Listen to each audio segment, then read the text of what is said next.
Hello বন্ধুরা, আসসালামু আলাইকুম। ড্রিম কিচেনে আপনাদের স্বাগতম। আজকে আমি বানিয়ে দেখাবো পিৎজা। দেখুন পিৎজা বানাতে কি কি লাগে। অনেক কিছু লাগে পিৎজা বানাতে। তা প্রথমে আমি আটাটা আগে ছেনে নেব।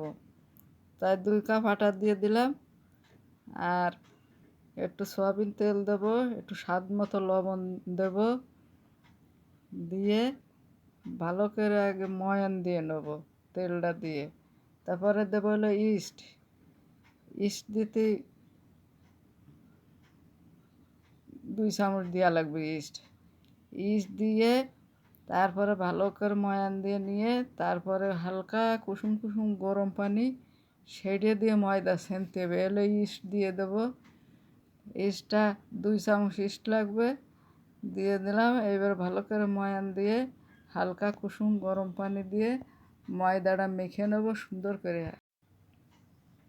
আগে ময়দাটা সয়াবিন তেল আর ইস্ট দিয়ে সুন্দর করে মেখে নেব, নিয়ে তারপরে হালকা কুসুম গরম পানি দেব, দিয়ে ময়দাটা ভালো করে সুন্দর করে নরম করে মেখে নিতে হবে। ময়দাটা শক্ত হলে হবে না, ময়দাটা নরম হবে, মানে ছানাটা ডোটা নরম হবে। সুন্দর করে নরম করে ছেনে তারপরে একটু ডেকে রাখতে হবে 1 ঘন্টা। এই তো ময়ান দেওয়া হয়ে গেছে।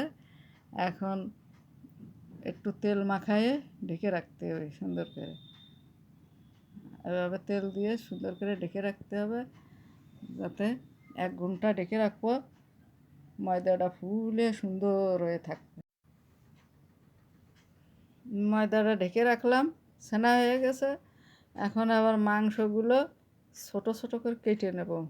মুরগির মাংস, ব্রয়লার মাংস ছোট ছোট করে কেটে নিয়ে সুন্দর করে ভুনা করব। ফ্রেশ বুকের মাংস, হাড় টাড় কিছু না, হাড় হলে হয় না। তা সুন্দর করে ছোট ছোট করে কেটে নিয়ে এখন চলে যাব চুলায়। চুলায় যেয়ে এটা রান্না করতে হবে সুন্দর করে মশলা দিয়ে। চুলায় প্যান বসাই দিছি, প্যানটা গরম হয়ে গেছে। এখন তেলটা দিয়ে দেবো গোশ রান্নার জন্যে। তেলটা দিয়ে দিলাম। তেলটা গরম হয়ে গেলে গোশটা ঢেলে দেবো, দিয়ে সব মশলা দিয়ে গোশটা দিয়ে দিলাম। এখন হলো সব মশলা দেবো এক এক করে।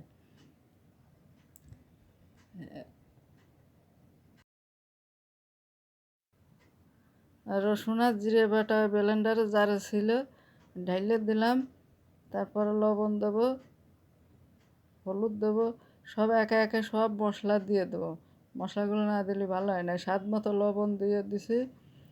এখন সব মশলাগুলো দিয়ে সুন্দর করে নাড়ে ছেড়ে তারপরে একটু হালকা পানি দিয়ে ঢেকে রাখবো। ঢেকে রাখার পরে সেদ্ধ ভালো করে ভুনা হয়ে গেলে তারপরে নামাবো।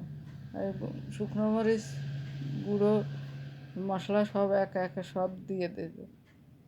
জিরে বাটা, পেঁয়াজ বাটা সব দিয়ে দেবো।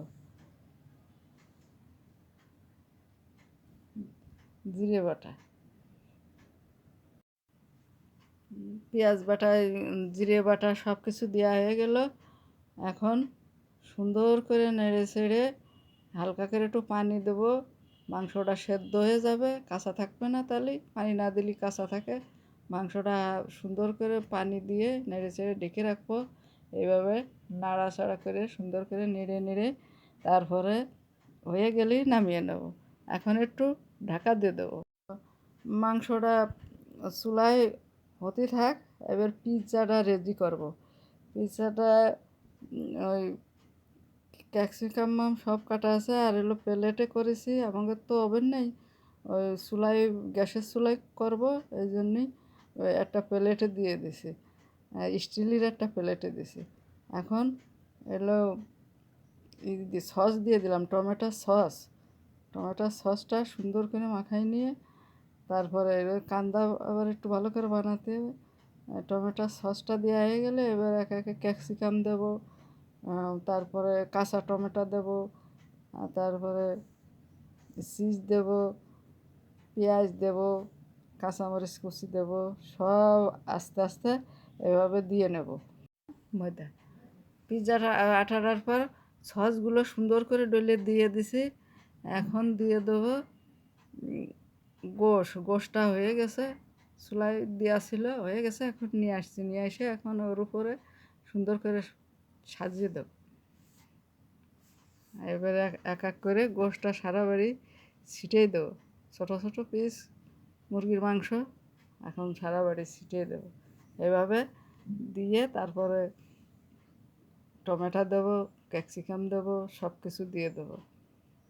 সুন্দর করে দিয়ে সব বাড়ি দিয়ে দিতে হবে, কোনো জায়গায় বাদ রাখতে হবে না। ছোটো ছোটো পিস করে অনেকগুলো করেছি, সবগুলো দিয়ে দেবো, একটাও রাখবো না। গোশটা দেওয়া শেষ হয়ে গেছে। এখন পেঁয়াজ গোল গোল করে কেটে রাখছিলাম আগের থেকে, ওইগুলো এখন এর উপরে সুন্দর করে সাজিয়ে দেব। দিয়ে তারপরে দেবো এলো ক্যাপসিকাম, ওই টমেটো।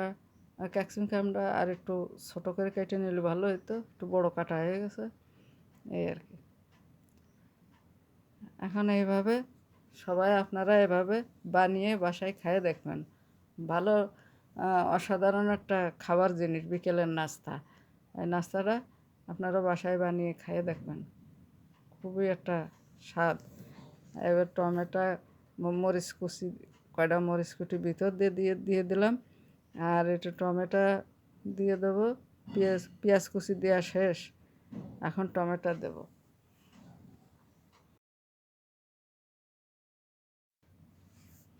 ক্যাপসিকামগুলো সারা বাড়ি দিয়ে দিলাম, সারা প্লেট ধরে ক্যাপসিকাম সাজাই দিলাম। দিয়ে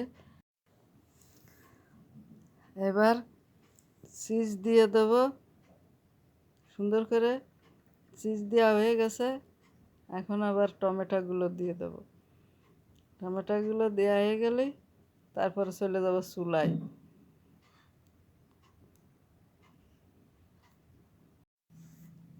এখন চুলায় চলে আসছে, গ্যাসের চুলা। কড়াই দিয়ে কড়াইয়ের উপরে একটা স্টিলের দিছি, স্টিক দিছি। দিয়ে তারপরে হলো প্লেটটা বসাই দিছি, দিয়ে তারপরে ঢাকনা দিয়ে ঢেকে দিছি। আধা ঘন্টা সময় লাগবে। চুলায় একটু দেরি লাগে, ওভেন হলে ভালো হয়, তাই আধা ঘন্টার একটু বেশি লাগে, 35 মিনিট মতো লাগেছিল হতে। পিৎজাটা হয়ে গেছে, এখন নামাই নিছি। এখন অসাধারণ একটা খাবার, বিকালের নাস্তা, ঝটপট করে এই নাস্তাটা বানিয়ে নেওয়া যায়, বিকেলে খাওয়া যায় বাসায় সবাই ফ্যামিলি ধরে। আপনারা এভাবে বাসায় বানিয়ে দেখবেন। সুন্দর করে কেটে নিচ্ছে, কেটে নিয়ে একটা উঠিয়ে দেখাবো। অসাধারণ একটা রেসিপি। এই রেসিপিটা যদি আপনাদের ভালো লেগে থাকে, সাবস্ক্রাইব, লাইক, কমেন্ট, শেয়ার করে দেবেন। আসসালামু আলাইকুম, আল্লাহ হাফেজ।